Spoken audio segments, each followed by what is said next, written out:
Hey all, this is David Ducker coming back at you, and today I'm going to be doing the fourth video in my 4-video series on the elemental races, which I'm going to be using for my 5th element campaign. That campaign will feature only these 4 races, not even humans, and all of the animals will have elemental templates as well. So it'll be kind of like a cross between Avatar, The Last Airbender, and Pokemon. Except a little more serious than that. These races, of course, are the Undine, people of the waters, the Oread, people of stone, the Sylph, people of the sky, and today we're talking about Ifrit, the people of flame, the people of the deep desert. So the other 3 races kind of form a triangle. They all kind of know of each other, they trade with each other, they get along with each other. The Ifrit are kind of the odd man out. They are very xenophobic. They take great pains to keep their cities hidden in the deep desert, and they don't really interact with the other races. So you get a lot of great opportunity to be very mysterious if you're playing as an Ifrit. I love mystery in my games. They might have some small interaction with the Sylphs just for trading purposes, but not really that much. Ifrit, of course, would be very tall, thin. They typically have red or orange skin, and again, red or orange, maybe even black hair. I would play them probably as very angular features: high cheekbones, sharp chins, hooked noses, and eyes like burning embers behind their eyelids, in their eye sockets. Pointed ears as well. Now, of course, they are dressed in flowing desert robes, thobes, turbans, the pointy-toed shoes. They would wield scimitars, very much based on Bedouin, Arabic, Persian cultures. So they would be apart from the other races. And this allows them the opportunity to kind of play into a different genre as well. Whereas the 3 established races, I would keep lower fantasy, lower levels of magic. So it's the Undines have some druids, the Sylphs have some bards, some paladins, the Oreads have clerics. Well, they're all comparatively of a low level. Whereas the Ifrit would have much higher levels of magic. They would be the real magical powerhouses of the 4 races. So they'd have both wizards and sorcerers, tending more towards wizards, and multiple wizard schools all competing against each other, whether you use the Warhammer schools of magic or the Pathfinder schools of magic, or probably I'd end up using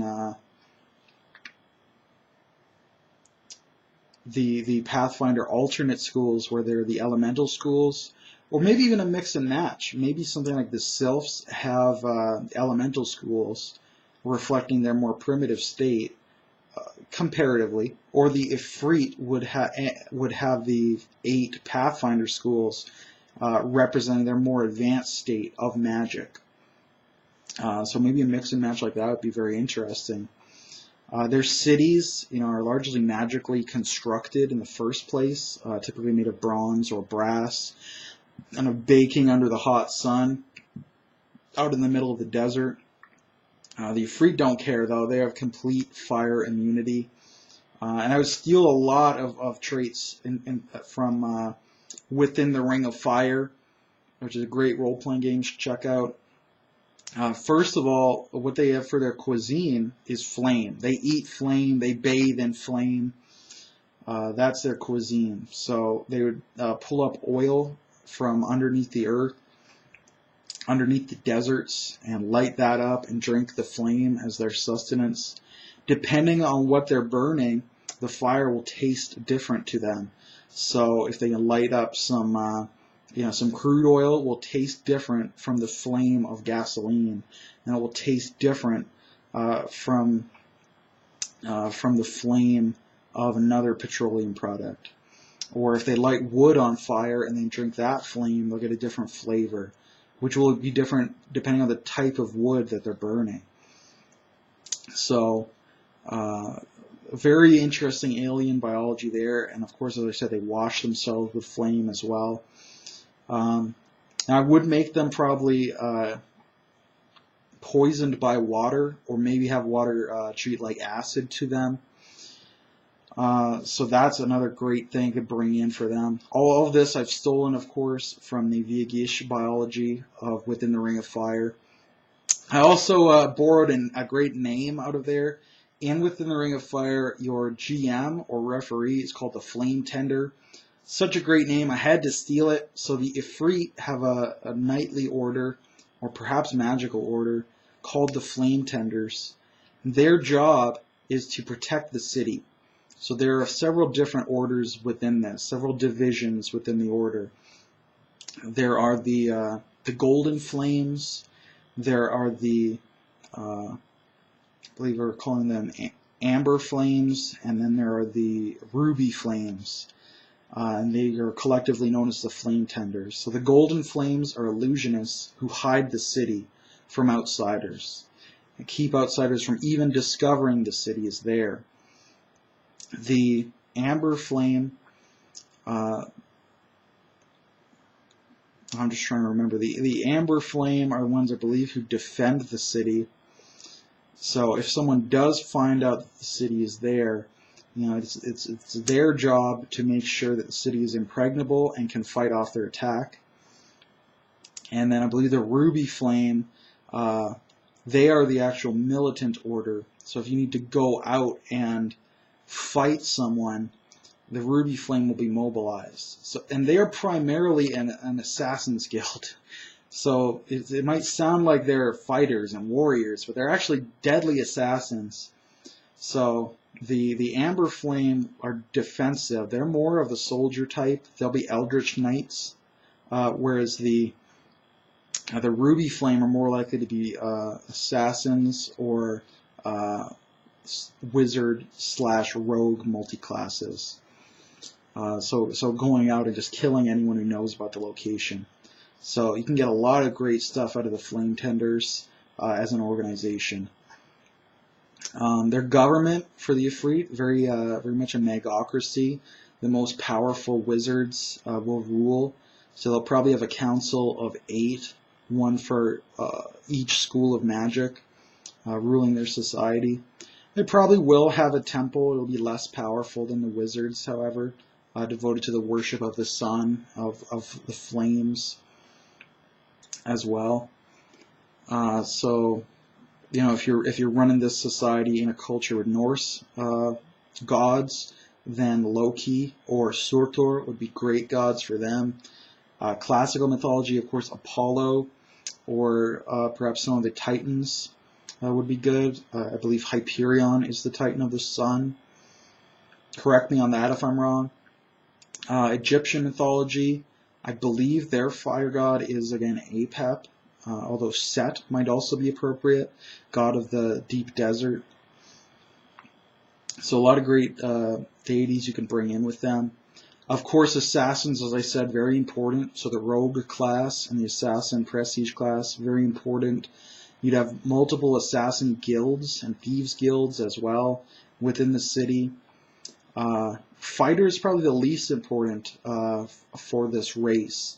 So, you know, I'd imagine that Eldritch Knight would probably be the most common type of fighter for them. But you could certainly establish some fencing schools using the scimitar.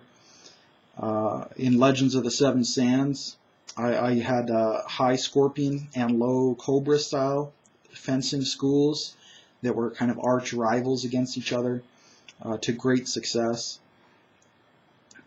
So there's a lot you can bring in with the Ifrit, where the other races are more kind of adventurous and external. You know, the Sylphs have, you know, so much they can do outside their own society, so many reasons to go adventuring. The Undines and the Oreads, same thing. So many things you can do outside. Fighting wars, hunting beasts, seeking out trade routes.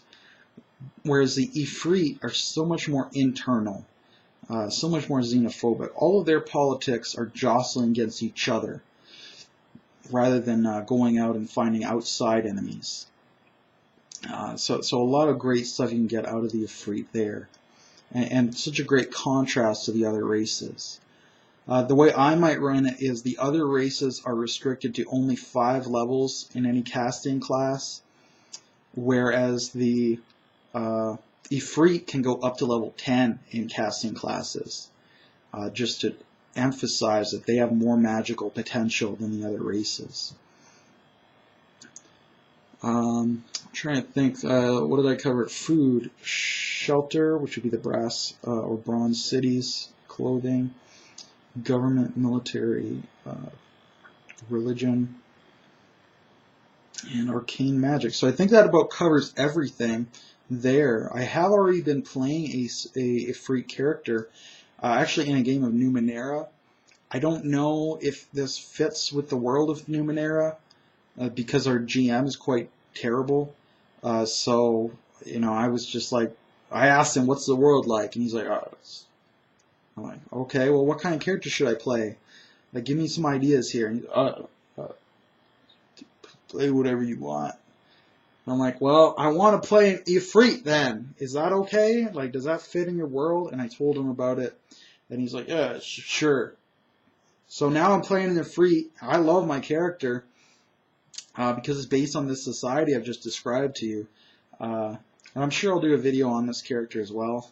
Probably under my bucket list characters when I quit this terrible Numenera game. But maybe it'll improve. Probably not, but maybe. Anyways, I digress. But my point is I've already had a lot of fun playing as an Ifrit. So I really think that this idea has legs. So I'd love to hear about what you guys think of this culture, what you've done with Ifrit in your game, or People of Fire, maybe even Fire Giants you could run in a similar way. I'm not sure if I'll be doing anything else in terms of videos for my 5th Element campaign, because from this point I'd just be giving out spoilers, you know. So if you have anything else you can think of that you'd like to hear about the 5th Element campaign, let me know. Because at this point it'll probably be at least a year before I actually run this campaign, because we're doing Return of the Runefangs now. I'm doing recap videos, so you can watch those recap videos. After that, we'll probably be doing something non-fantasy before we come back to fantasy, because I hate to run back-to-back in the same genre. So when we finally come back to fantasy, it'll be at least a year away. And I don't even know if I'll end up running this campaign, because there's certainly other campaigns that I'm interested in running. And I'll be doing a video series on all the different campaigns I've got in my head to do. I've already done one on my top 10 that I want to run, but I've easily got 10 that are just fantasy settings and 10 that are non-fantasy settings. So that might be it for the 5th Element. But let me know if there's anything else you want to hear about it. And I'm going to call this video series done. Have yourself some good times in YouTube land, y'all.